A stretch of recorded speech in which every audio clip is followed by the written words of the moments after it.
This might be a personal question, but do you ever wish that you had a third hand? Nothing weird there. Just like an extra one for getting the door open while your other two are busy having like 8 grocery bags kind of hanging off of each one. That was me last week. I had 5 different boxes I was trying to bring up the hallway studio. My arm's completely full, and the door just unlocked on its own before I got to it. No third hand required. And how I solved that, I'm gonna get to, because that is the purpose of this video. But a larger purpose, something I've been doing for years. Thank you guys for your support. Thank you for supporting me, letting me live my dream. Give you a chance to win this many 100 at 5. $100 made it super easy. Leave me a comment down below. Tell me the story you can remember where you got locked out, or you wish you had a smart lock, a dad joke, whatever. You can leave 1 comment per day. Let it run for 10 days. Watch the video all the way through. Give it a thumbs up. Open to anyone in the world. Automation you need though, will be down below.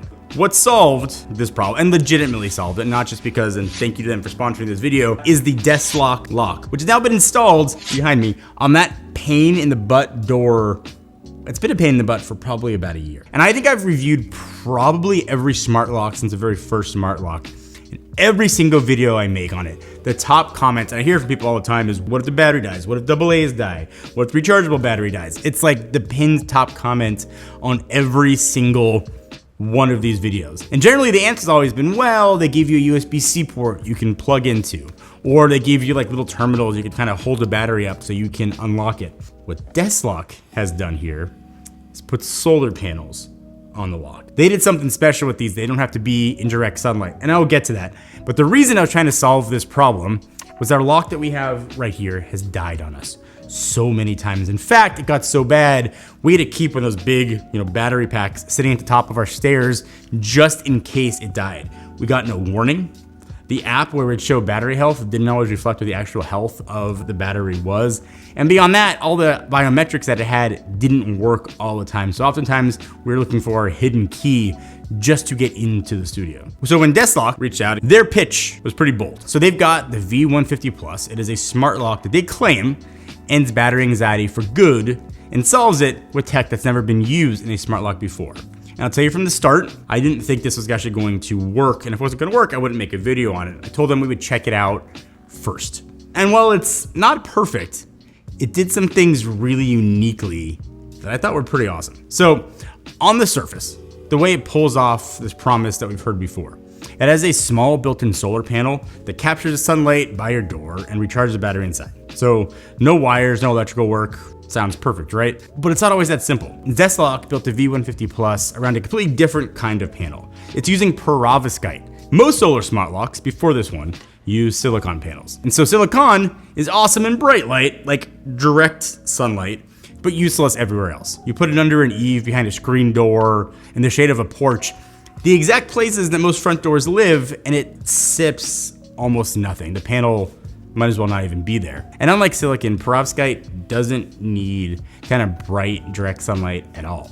It actually does its best work in the opposite conditions, kind of the soft, weak, kind of indoor grade light that's already hitting your door all day long. So it sounds great, with one notable exception, where the number pad would normally sit, that's the solar panel. So they do need real estate to pull in the light, so something had to give, and the keypad is what that trade-off was. So instead of giving it an easy win by putting it in front of a sunny porch, we installed it here, where this is a solar lock's worst nightmare. The door sits at the top of a staircase, indoors, lit by a single overhead bulb. And for a solar panel, that's about as hopeless as I thought it could get. So I pulled up the app, it was charging.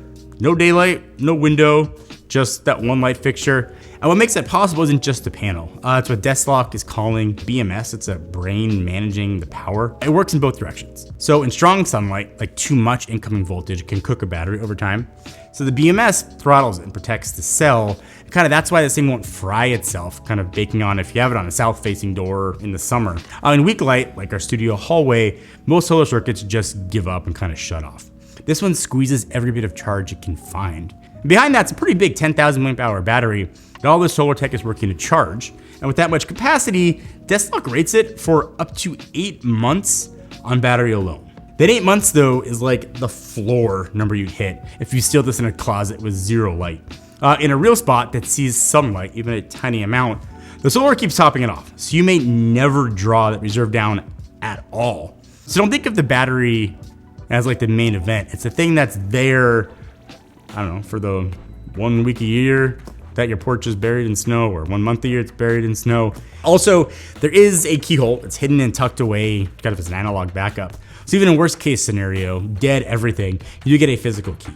You can see all this happening in the app, which has a live energy dashboard, a lux reading, a charge rate, battery percentage, plus 24-hour and 7-day history. All right, so that's the energy story.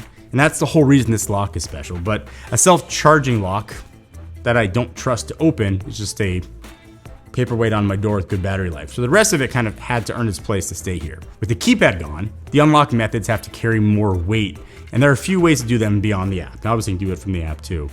The first is what DESLOC is calling 3D facial recognition. So like most phones, it maps the actual shape of your face. Instead of using a flat 2D camera, it pairs it up with a radar sensor that clocks you walking up and wakes the lock before you get there.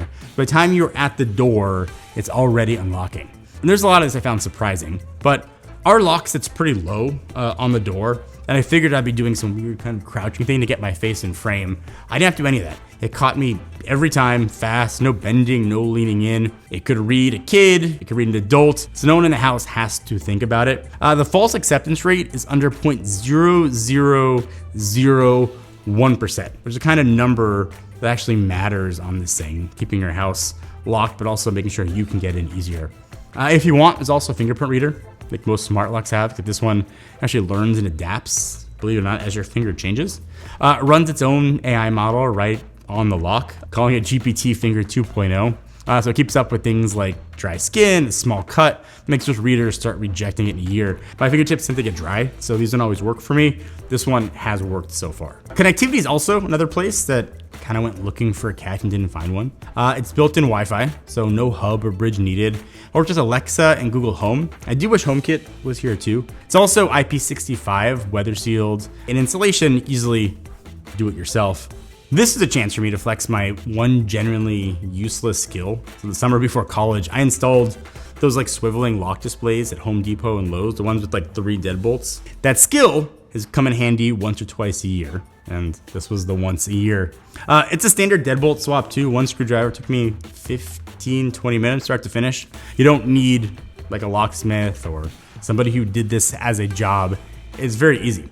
All right, so who is this for? If you are a parent who stood at your door holding everyone's stuff, digging for keys, this is for you. If you've got an off-grid place, a cabin, a property without easy power where a deadlock is a real problem, the self-charging angle is the whole point. Sort of that's where this thing goes from convenient to solving a problem. If you've been burned by like a solar lock that still made you swap batteries, this is one that actually does the thing it's supposed to do. Who should pass? The one practical catch is that you need a door it's actually allowed to swap a deadbolt on, so factor that in before you buy. Some apartment buildings and stuff you can't. Keypad might be a deal breaker, especially for rentals, maybe Airbnbs. The retail price is $399.99, which is real money for a door lock. They do have a Kickstarter super early bird, which is $169, which I think changes that math quite a bit. I will say this. The lock that finally sold me on the category was the one I installed on the door that I trusted the least. And it did change my mind. So the V150 Plus is live on Kickstarter now. Links will be down below. Waiting for Smart Lock to finally stop asking sort of, what do you do when the battery dies? That's the one. And it worked exactly as they said it did.